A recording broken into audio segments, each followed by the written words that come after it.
What's up, everybody? We are on our way down. I've got Mr. Jerry with me here to pick up a couple of new snakes, and I'm very stoked. So yeah, let me know in the comments what you think they're going to be. Do not attempt anything you see in this video. These animals are extremely dangerous, and one mistake can leave you seriously injured or killed. What's up, everybody? Josh from WNC Venom here, and today we've got a few cool things that we're going to be doing. We've got some new snakes. We also have to clean out some enclosures. Ka, the ball python, has shed, and it looks like a snake has imploded in her, or exploded rather, in her enclosure. And Mo, the albino monocle cobra, he has, well, he's just exploded in his enclosure. He ate really good the other day, and yeah, that's the thing. So let's get to it. Let's clean some enclosures. So as you can see here, we have this cranky cobra trying to kill me. So we're gonna get him out. He's got some, he's really pooped a lot. So I'm gonna get him out, put him in my snake holding receptacle here, the old trusty container. And then I'm gonna clean his poop. This is what reptile ownership is like. You just clean a lot of poop. We keep these guys under lock and key because they are extremely dangerous.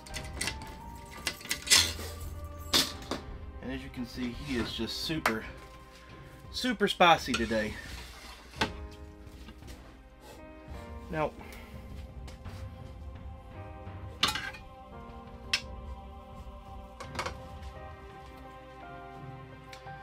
alrighty, and here we have successfully captured one monocle cobra. Just look at this beautiful snake. Okay.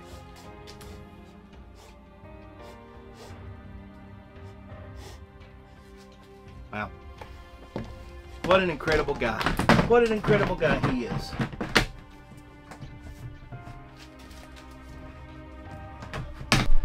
Okay, now we have him safely in the snake holding receptacle. Usually he goes in his water dish, and he did not this time. Alrighty, now we got him some fresh water.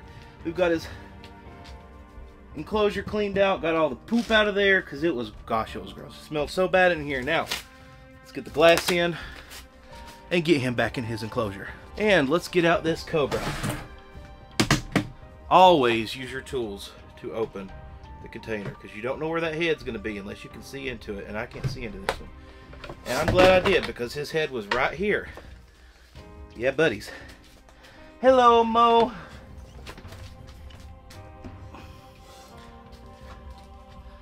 Look at this beautiful snake. Wow.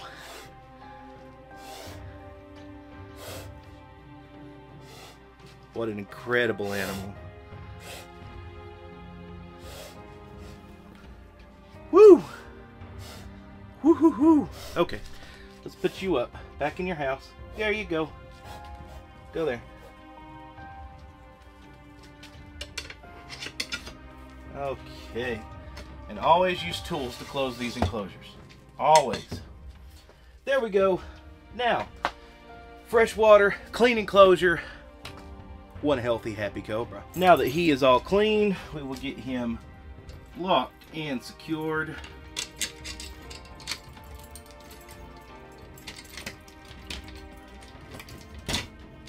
Now onto the less deadly side of things, we have this beautiful regular ball python. I know these aren't the most exciting snakes, but they're still beautiful animals. They deserve every bit as much of love, care, and respect as all of our deadly counterparts. So this is Ka, the regular ball python. Beautiful, incredible animal. She always has trouble shedding, but she done really great this time. There was only 2, maybe 3 little pieces of stuck shed on her, and I removed them without incident. So let's clean her enclosure out. Many of you may wonder, why do I lock up these ball pythons? Well, I don't want any snake to be able to escape, whether it's venomous or non-venomous. If a snake escapes, unfortunately right now, the way my room is, there's lots of places they could hide. I don't want them to do that. So I keep all of my snakes locked up under lock and key, so I know there is no way that they can escape. And I'll just give you a little tidbit of information about these PetSmart enclosures. These are the Thrive enclosures. There is a problem with their latch where a snake could push it open. So as long as it's padlocked, you should be good to go. I've never had one escape as long as the padlock's been on there. Man, am I having trouble today. I just filmed a whole segment with the video camera turned around the other way, so... Shall we try this again? Okay. So frustrating. So, we got some new animals for the snake room here at WNC Venom. And you want to see what they are? I know I want to show what they are because they're beautiful and they're amazing and they're incredible and I love everything about them. This is the West African Gaboon Viper. Such a stunning, stunning snake. These are heavy-bodied pit vipers that are from West Africa, as the name implies. These snakes are incredible. They have rough-keeled scales. The betta species, which is what the Gaboon Viper belongs to, along with your Rhino Viper, Puff Adder, other Gaboon Vipers, you have two locales, the West African and the East African. This is the West African, which is Bittus rhinoceri. The reason it's called Bittus rhinoceri is because when it grows, it is going to grow two horns. They're actually modified scales on the tips of their nose, just like the Rhino Viper. But these are Gaboon Vipers. They are not rhinos. Now, they can interbreed and make what's called a Gabino, which is a hybrid of a Gaboon Viper and a Rhino Viper. Now, while I have this Gaboon Viper out and in my hand, I want to take a minute to talk a little bit about Gaboon Vipers. Here in the venomous snake hobby, there are lots of people who own Gaboon Vipers. And I've noticed for some reason, Gaboon Vipers seem to be one of the first venomous animals people go out and purchase. This is a really bad idea. A really, really bad idea. These animals, even though they are said to be a little more docile, tame, not as defensive, whatever you want to say about them, these guys are nothing to mess with. Nothing to mess with. They have the longest fangs of any snake on the planet. Any snake on the planet.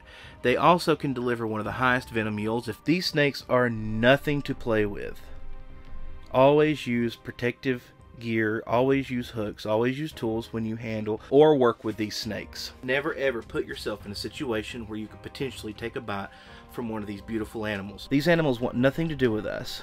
Nothing to do with us. They just want to be left alone, live their lives, and do their thing. So, and now let's get out this psychopath. Now this girl will bite me and has tried several times, and I will not let her. But she is very defensive. So let's say hello to this beautiful monocle cobra. This is another monocle, a female to pair with my male. Very, very defensive. Very defensive. She is very bitey. And another myth I would love to dispel about these snakes is while, yes, they are capable of delivering a fatal bite at this size, they are not more dangerous than their adult counterparts. They are actually much less dangerous, and here's why. They have smaller venom glands which deliver a smaller venom yield. Is that venom every bit as toxic as an adult? Absolutely. But it's a much smaller amount, which means you're going to get a much smaller dosage, which means it's not as bad of a bite, but it's still a very life-threatening, serious bite. So, again, this girl I will not take any chances with. Do not want her to bite me. Now, this snake is probably going to go, oh! Look at that! She is biting the glove. Now, those were dry bites. There was no venom in those bites.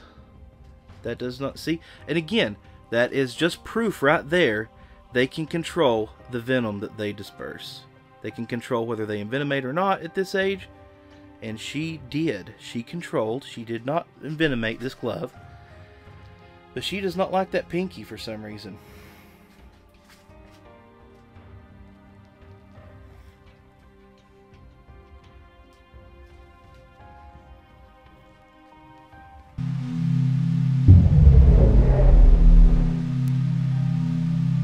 So that's all I've got for you today. If you like what I do here, please give me a thumbs up, like the video, share it to your friends who are into snakes or other reptiles or people you want to educate about animals, because that's what I do here. The whole point of this YouTube channel, the whole point of these videos, the whole point of this endeavor here is to educate people on these amazing animals and dispel myths and fears. So please, if you like what I do, share it, like it. If you don't, dislike it. Give me an angry comment. It all helps the algorithm anyway, so it's good. It's good for me. That's all I've got for you all today, so thanks again. Until next time, peace out.